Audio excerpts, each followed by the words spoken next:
ஈரோடு கிழக்கு தொகுதி இடைத்தேர்தல். இந்த தொகுதியில் பார்த்தோம் அப்படின்னா கடந்த 4 வருஷத்தில் இது 3வது இடைத்தேர்தல் அப்படிங்கிறது நடக்குது. ஸோ இங்கே இருக்கக்கூடிய ஸ்டார் கேண்டிடேட்ஸான இதுக்கு முன்னாடி 2021 எலெக்ஷனில் வின் பண்ண ஈவேரா திருமகன் அவர்கள் வந்து மறைவுக்கு அடுத்தபடியாக ஈவிகேஎஸ் இளங்கோவன் அவருடைய தந்தை வந்து கண்டெஸ்ட் பண்ணார். ஸோ அவரை விட இவர் வந்து பார்த்தோம்னா பெரிய அளவில் வந்து ஒரு வின் பண்ணார். இப்போ 2023 டிசம்பரில் இவரும் வந்து மறைந்த பிறகு வந்து பார்த்தோம்னா இப்போ திரும்ப வந்து ஒரு பை எலெக்ஷன் அப்படிங்கிறது இருக்குது. ஸோ என்ன ஒரு மாற்றம் அப்படின்னா, பை எலெக்ஷன் அப்படின்னாலே வந்து ரூலிங் பார்ட்டி தான் வின் பண்ணுவாங்க அப்படிங்கிறது ஒரு எவர்கிரீன் கான்செப்டாக இருந்தாலுமே எப்போவுமே ஒரு அப்போசிஷன் அப்படிங்கிறது ஸ்ட்ராங்காக இருப்பாங்க.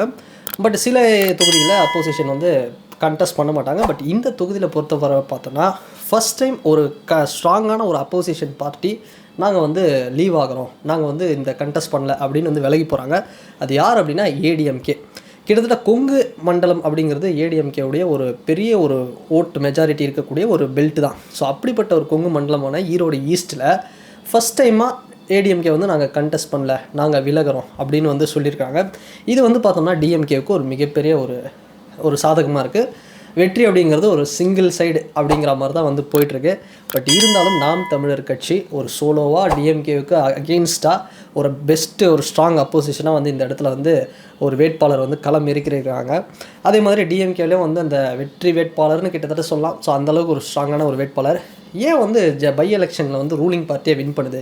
ஜென்ரலாக எல்லாருக்குமே ஒரு கொஷின் அப்படிங்கிறது இருக்கும். ஸோ இதுக்கு காரணம் வந்து ரூலிங் பார்ட்டி வந்து ஓட்டுக்கு காசு கொடுப்பாங்களா, இல்லை ஓட்டை வந்து மேனிப்புலேட் பண்ணுவாங்களா, ஸோ இது மாதிரி ஏதாவது நடக்குமா? ஸோ இதெல்லாமே கிடையாது. இல்லை ரூலிங் அவங்களுடைய அந்த பவரை வச்சு யூஸ் பண்ணி வின் பண்ணுவாங்களா? ஸோ இதெல்லாம் வந்து ஒரு பிளாக் மேஜிக் மாதிரி தான். இருந்தாலும் இன்னொரு விஷயம் என்னென்னா, இது வந்து பை எலெக்ஷன். ஒரு 5 இயர் கழித்து ஒரு ஆட்சி முடிஞ்சு ஒரு எலெக்ஷன் நடக்குது அப்படின்னா நம்ம வந்து ஒரு அப்போசிஷன் பார்ட்டி வந்து கண்டெஸ்ட் பண்ணுறாங்க அப்படின்னா வந்து நம்ம ஈஸியாக சொல்லலாம், ஓகே அப்போசிஷன் பார்ட்டிக்கு ஒரு சான்சஸ் இருக்குது வர்றதுக்கு. ஏன்னா 5 வருஷம் ஒரு ஆன்டி இன்கம்பன்சி, ஒரு ஆட்சி மேலே அதிருப்தி, ஆட்சி மாற்றம் தேவை அப்படின்னாங்கன்னா ஒரு மாற்றம் அப்படிங்கிறது க்ரியேட் ஆகும். அப்போசிஷன் பார்ட்டி தாராளமாக வந்து கண்டெஸ்ட் பண்ணுவாங்க. ஸோ இப்போ வந்து பார்த்தோம்னா இந்த தொகுதி பொறுத்த வரைக்கும் ரீசெண்டாக நடந்த எலெக்ஷன்லலாம் டிஎம்கேவுக்கு வந்து ஓட் பர்சன்டேஜ் அப்படிங்கிறது அதிகமாக தான் இருக்குது. 2021 ஈவேரா திருமகன் அவர்கள் வாங்கின ஓட்டை விட அதுக்கப்புறம் 2023 ஈவிகேஎஸ் இளங்கோவன் அவர்கள் கண்டெஸ்ட் பண்ண அந்த வாக்கு விகிதம் அப்படிங்கிறது ரொம்பவே அதிகம்தான். ஸோ அவரை விட இவர் மெஜாரிட்டியாக வந்து நிறைய ஓட்டுகள் வாங்கினார். ஸோ அதனால தான் வந்து ஒரு இருக்கலாம். ஸோ இந்த இடத்த பொறுத்த வரைக்கும் எப்படியோ டிஎம்கே தான் வந்து ஓட்டு அதிகமாக இருக்குது பர்சன்டேஜ், ஏடிஎம்கேவுக்கு வந்து கிடைக்காது அப்படின்னு வந்து அவங்களே விலகியிருக்கலாம். ஸோ ஏடிஎம்கேக்கு விலக என்ன பிரச்சனை?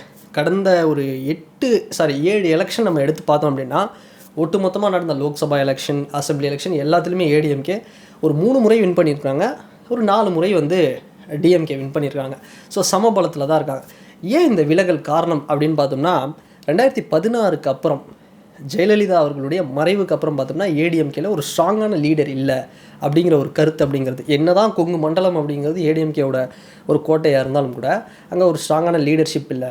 ஏடிஎம்கேவை பார்த்தோம் அப்படின்னா இபிஎஸ் அணி, ஓபிஎஸ் அணி, டிடிவி, சசிகலா, தினகரன் இது மாதிரி வந்து ஒரு மொத்தமாக வந்து பிரிஞ்சிருக்கு. ஸோ இதுதான் ஒரு பெரிய பிரச்சனையாக இருக்குது. இன்னமும் கூட அவங்களுக்கு வந்து ஒரு ஸ்ட்ராங்கான லீடர்ஷிப் இல்லை. நடந்து முடிஞ்ச 2014 இப்போ வரைக்கும் எடுத்த எலெக்ஷன்லாம் நம்ம எடுத்து பார்த்தோம்னா கடந்த 10 வருஷத்தில் ஏடிஎம்கேவோட ஓட் பர்சன்டேஜ் அப்படிங்கிறது கம்மியாக தான் இருக்குது. ஸோ 52 44, 42, இப்போ கிட்டத்தட்ட 38. ஸோ அதுக்கும் கீழே வந்து சரிகிற அளவுக்கு வந்து ஒரு ஓட் பர்சன்டேஜ் அப்படிங்கிறது இந்த தொகுதியில் வந்து போயிட்டுருக்கு. ஸோ இதுதான் ஒரு பெரிய காரணம். ஸோ ஏடிஎம்கேவுக்கு ஒரு பெரிய ஒரு இது இல்லை. ஏன்னா அவங்க வந்து பிஜேபி கூட அலைன்ஸ் வச்சாங்க, திரும்ப பிஜேபியிலேருந்து வெளியே வந்தாங்க. ஸோ இதெல்லாம் வந்து ஒரு பெரிய காரணம் அப்படின்னு சொல்லலாம். ஸோ இந்த பக்கம் ஈரோடு அப்படிங்கிறது பெரியார் மண். ஸோ பெரியாருடைய அந்த ஒரு ஹோம் கிரவுண்ட் அப்படின்னு சொல்லலாம். ஸோ அப்படிப்பட்ட இடத்துல இப்போ ரீசெண்டாக டிஎம்கே விசஸ் நாம் தமிழர் ஒரு காரசாரமான விவாதம் போயிட்டுருக்கு. என்ன அப்படின்னா சீமானவர்கள் ரீசெண்டாக பெரியார் பற்றின ஒரு சர்ச்சை. இன்னொன்று பக்கம் டிஎம்கேவுக்கு பெரியார் தான் ஒரு மிகப்பெரிய ஒரு ஐடியாலஜிக்கல் லீடர். ஸோ அப்படி இருக்கும்போது 2 பேருக்குமே ஒரு பேட்டில் அப்படிங்கிறது கடுமையாக போயிட்டுருக்கு அப்படின்னு சொல்லலாம். உதாரணத்துக்கு எடுத்துக்கிட்டோம் அப்படின்னா சீமானவர்கள் சொன்ன விஷயம் இன்னொரு பக்கம் பிஜேபி சப்போர்ட்டர்ஸையும் ஏடிஎம்கே சப்போர்ட்டர்ஸையும் வந்து ஓரளவுக்கு கவர் பண்ணியிருக்கு. இன்னொரு பக்கம் டிஎம்கே சைடில் பார்த்தோம்னா ஜென்ரலாக சீமானவர்கள் மேலே வந்து ஒரு வெறுப்பு அப்படிங்கிறது இந்த பெரியார் இஷ்யூவில் வந்து போயிட்டுருக்கு. ஸோ 2 பேருக்கும் தான் பேட்டில். நாங்கள் வந்து பெரியாரை வந்து தப்பாக பேசின சீமானவர்களை விட மாட்டோம் அப்படின்னு ஒரு பெரிய பேட்டில் வந்து அந்த இடத்த ஒரு கிளாஷ் அப்படிங்கிறத நம்ம வந்து எதிர்பார்க்கலாம். இன்னொரு பக்கம் சீமானவர்கள் விஜய் வருகைக்கு அப்புறம் நடக்கிற ஒரு எலெக்ஷன். விஜய் அவர்கள் ஆல்ரெடி சொல்லிட்டார், இது ஈரோடு பை எலெக்ஷன் அப்படிங்கிறது எங்கள் டார்கெட்டில் 2026 தான் வந்து எங்களுடைய டார்கெட். ஸோ ஏடிஎம்கே கூட அப்படி நினச்சிருக்கலாம், சரி இன்னும் ஒரு வருஷம் தானே இருக்குது சட்டமன்ற தேர்தலுக்கே ஒரு வருஷம் தானே இருக்குது 2026, எதுக்கு நம்ம திரும்ப கண்டெஸ்ட் பண்ணி ஒரு டைம் வேஸ்ட் பண்ணுவோம் அப்படின்ட்டு கூட அவங்க விலகிருக்கலாம். பட் சீமான் அவர்கள் அவருடைய வேட்பாளரை வந்து கீதா லக்ஷ்மி அப்படிங்கிற ஒரு வேட்பாளரை வந்து அறிவிச்சிருக்கிறாங்க. ஸோ ஒரு விமன் கேண்டிடேட்டாக இருந்தாலும் வந்து அந்த இடத்துல என்ன மாதிரியான ஒரு இம்பேக்டை வந்து கவர் பண்ண போகுது. ஏன்னா ஒரு தேர்ட் ஃபோர்ஸாக சீமான் அவர்கள் தான் இந்த இடத்துல வந்து இருக்கிறாரு. ஸோ லாஸ்ட்டாக பார்த்தோம்னா மக்கள் நீதி மய்யம் கட்சியெல்லாம் கூட வந்து டிஎம்கே கூட காங்கிரஸ் கூட வந்து ஒரு கூட்டணி வச்சு இந்த இடத்துல ஒரு மெஜாரிட்டியாக வந்து வின் பண்ணார் ஈவிகே சிலங்கோவன் அவர்கள். ஸோ இந்த வாட்டி பார்த்தோம் அப்படின்னா யாருமே வந்து பெருசாக கண்டெஸ்ட் பண்ணல. சீமான் அவர்களுக்கு ஒரு பெரிய அளவில் சப்போர்ட் அண்ட் அப்போஸ் ரெண்டுமே இருக்க போகுது. இதை தாண்டி டிஎம்கேல என்ன ட்விஸ்ட் அப்படின்னா 2016 தேர்தல் அந்த காலகட்டத்தில் தேமுதிக அப்படிங்கிற கட்சி கேப்டன் விஜயகாந்த் அவர்கள் டிஎம்கே கூட அலைன்ஸ்க்கு வருவார் அப்படின்னு எதிர்பார்த்தாங்க. அதுக்கப்புறம் மக்கள் நல கூட்டணி வந்தது. ஸோ பெரிய அளவில் வந்து எதுவுமே வந்து எதிர்பார்த்த அளவுக்கு வந்து எதுவுமே நடக்கலை. ஸோ திரும்ப என்ன ஆச்சு அப்படின்னு பார்த்தோம் அப்படின்னா டிஎம்கே வந்து அங்கேருந்து சில பேர்லாம் வந்து வெளியே வந்து டிஎம்டிகே கேப்டன் கிட்டேருந்து வந்து டிஎம்கேக்கு வந்தாங்க. அதில் ஒரு முக்கியமானவர் தான் இந்த டிஎம்கேவுடைய 2025 கேண்டிடேட், இந்த பை எலெக்ஷனோட கேண்டிடேட் சந்திரகுமார் அப்படிங்கிறவர். இவர் தேமுதிகவில் ஒரு பெரிய ஒரு ஸ்டார் அப்படின்னு சொல்லலாம். பட் இவர் இந்த இடத்த பொறுத்த வரைக்கும் பார்த்தோம்னா ஈவிகே சிலங்கோவன் ஒரு காங்கிரஸ்லேயும் சரி தமிழ்நாடு லெவலில் ஒரு மிகப்பெரிய ஒரு ஃபேமு, ஒரு ஸ்டார் கேண்டிடேட். அவரோட பையன் ஈவர திருமகன் அவர்களும் வந்து ஒரு ஸ்டார் கேண்டிடேட். பட் இந்த இடத்த பொறுத்த வரைக்கும் சந்திரகுமார் அப்படிங்கிறவர் ஒரு ஸ்டார் கேண்டிடேட். இதுக்கு முன்னாடி ஒரு 3 வாட்டி வந்து அவர் கண்டெஸ்ட் பண்ணியிருக்கிறாரு. ஸோ அந்தளவுக்கு ஒரு ஃபேம் அப்படின்னு சொல்லலாம். ஸோ அதனால தான் இவருக்கு வந்து ஒரு கிளியர் வின்னிங் அப்படிங்கிறது ஒரு பிரைட்டாக இருக்குது அப்படின்னு கூட சொல்லலாம்.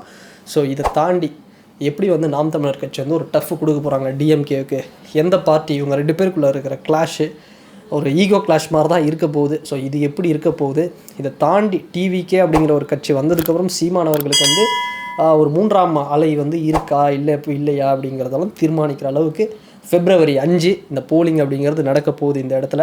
ஸோ என்ன மாதிரியான ஒரு கேம் சேஞ்சிங் மொமெண்ட்டாக இருக்க போகுது அப்படிங்கிறத நம்ம வெயிட் பண்ணி தான் பார்க்கணும். ஸோ வெயிட் பண்ணி பார்க்கலாம் இந்த பெரியாருடைய சர்ச்சை எந்த அளவுக்கு தாக்கத்தை வந்து ஏற்படுத்தியிருக்கு டிஎம்கேவுக்கும் நாம் தமிழருக்கும். ஸோ வெயிட் பண்ணி தான் பார்க்கணும். அண்டு இந்த தொகுதி ஈரோடு கிழக்கு தொகுதி பற்றின உங்களுடைய கருத்துக்கள் என்ன அப்படிங்கிறத வந்து இந்த கமெண்ட் செக்ஷனில் வந்து பதிவிடுங்க.